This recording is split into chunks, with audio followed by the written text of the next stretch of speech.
Hello everybody, John here, and on to the garage today. I thought I'd share a few of the mods I've been making on my 2007 Rapido 9090F Ruby.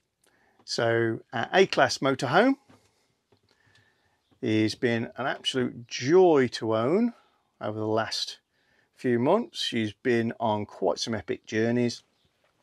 We're constantly finding little bits and pieces to either improve or modify. I know some people want originality at all costs in their motorhomes and their cars. I'm not that person. Equally, I'm not going to be customizing this, but I do like little refinements that make it better than original. So we covered in a previous little video this shelf, which has been an absolute boon.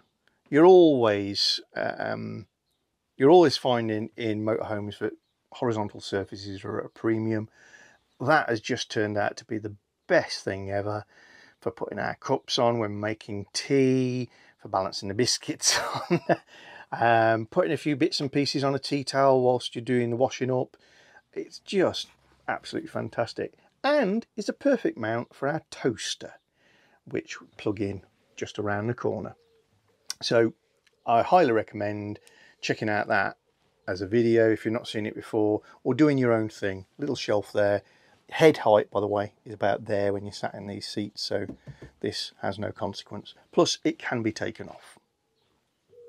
The next mod again has been a bit of a game changer for us. It's the subtlest of little things, but it's so helped out. So most of the Rapidos will have exactly the same sort of layout in a kitchen. You may have a separate sink and draining board. You may have a corner style cooker, but essentially you get this L shape. This is the thing. And the sink itself, and in some cases the drainer, is covered up by this big heavy thing, which I guess you would call a chopping board, but I don't really want to chop on it because it's going to get all scuffed and scratched up. But it makes lots of great work surface when you don't need your sink. But we need our sink most of the time. So the problem with this thing is, where do you stick it? I've got a shelf, but that's not meant to be in here. You can try and balance it up there, but you know, it can roll away. There is nowhere over here. You don't want to stick it in cupboards. So it's all a bit of a problem.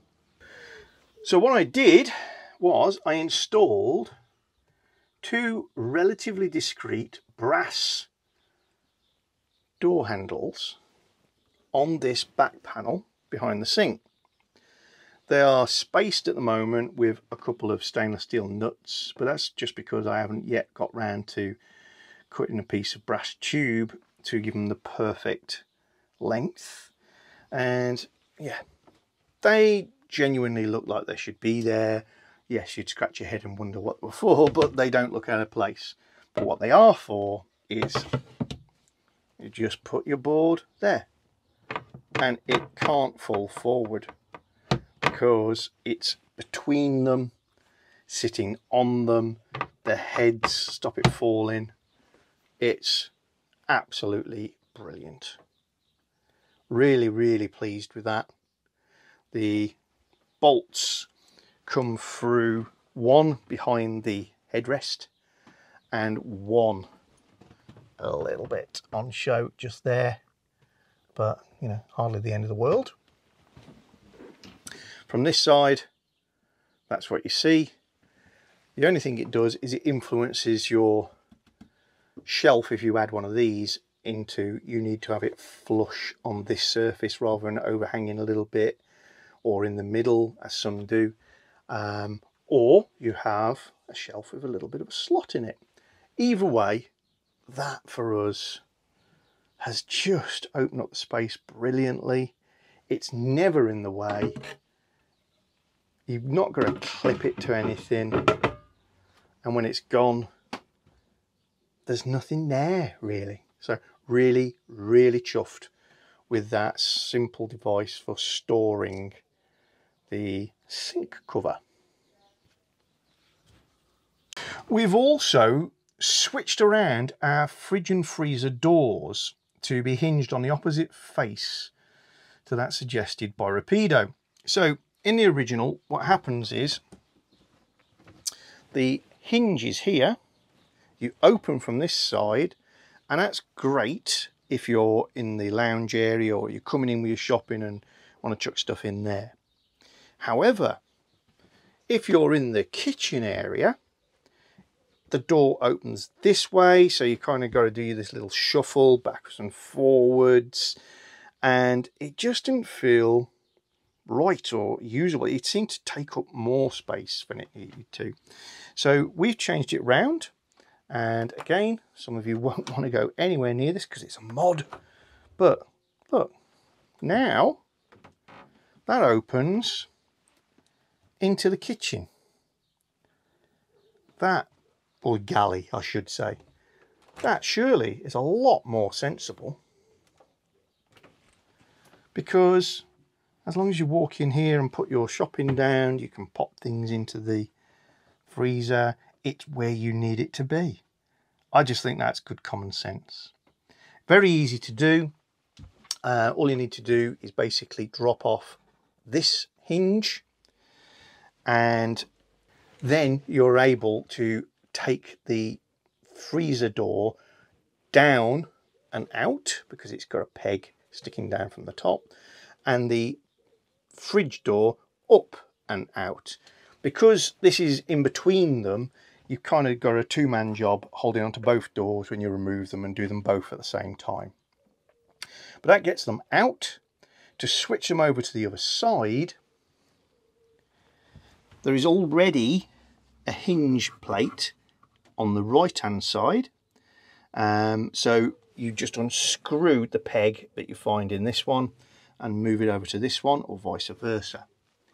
At the top, it's a little bit more tricksy, just because on the original you got the peg sticking down through here, screwed in from the top. So to remove it, you've got to pull this forward. You can put pliers on the pin, turn it and get it out. To take this off, plastic trim, you need one screw, you need two screws, and then behind, if I pull this one out, there we go, behind there should be two screws, top and bottom, that hold the rest of the panel in position. You can see. My hatred of this device is growing every time I look at it. It is an appalling piece of design. It really is bad. Visually, it's awful because you struggle to see the lock unlock symbols. Obviously you start to remember which way things are, but of course they're opposites. So that's both unlocked, that is both locked, so they never line up. So it's wrong. If they're locked, that's great. Unlock it. If it gets moved to the lock position and then you shut it, you bend or break the metal parts in the mechanism.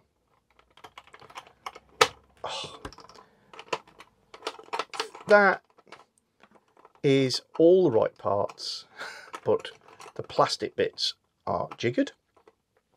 The bottom one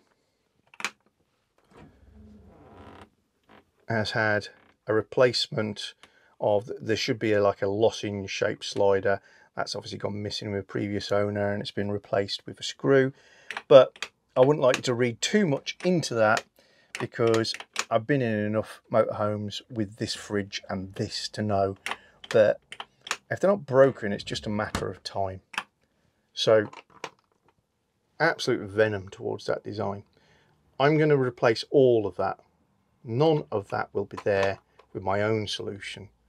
I'm not just going to replace the metal tangs with new ones either, no. So stay tuned, subscribe to the videos and click the bell icon if you want to know when that is, because as soon as I get the chance, I'm going to do that. And this is all gone absolute junk in my opinion. Whereas this, I love. Keep it simple, stupid. How much more elegant is that? So as I said, modding away, but I don't think I'm going to be offending any purists. They're all little things that improve the experience of using the van for real rather than just looking at it.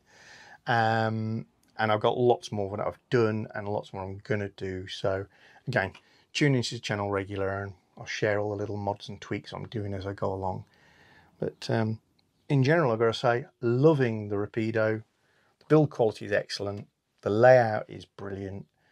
The whole experience of living in, working in, camping in Ruby has been a joy so far. But we'll carry on bringing you some running reports. Bye for now. If you're enjoying our channel, then don't forget to subscribe and click the little bell icon so you get notifications of new videos. And please give us a thumbs up or thumbs down, and you can share the videos. And below the video is always the area where you can comment and get involved with the chat.